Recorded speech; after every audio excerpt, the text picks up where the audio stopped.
Asbestos Lady, tragic supervillain story. Comic book history is full of bizarre ideas and characters, but few are as unintentionally ironic and infamous as Marvel's Asbestos Lady.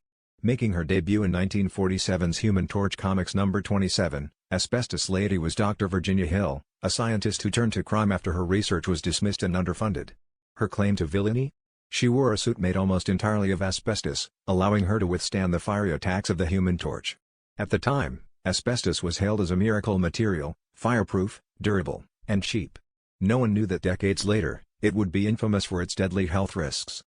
Asbestos Lady wasn't a one-off gimmick. She appeared several times in the late 1940s and early 1950s, always facing off against fire-based heroes.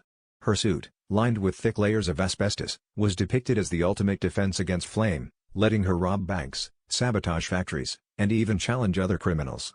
She even had a brother, the creatively named Asbestos Man, who also donned asbestos armor and fought the Human Torch.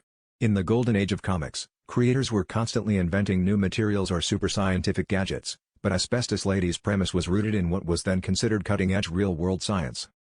However, as the years went on, the dangers of asbestos exposure became horrifyingly clear.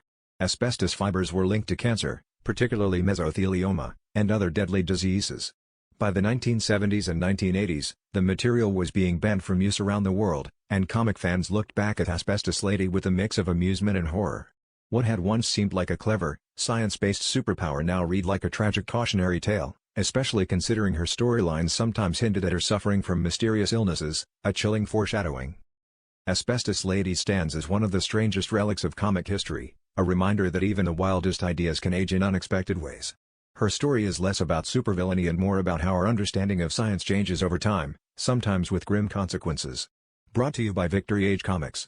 Reviving forgotten heroes, one panel at a time.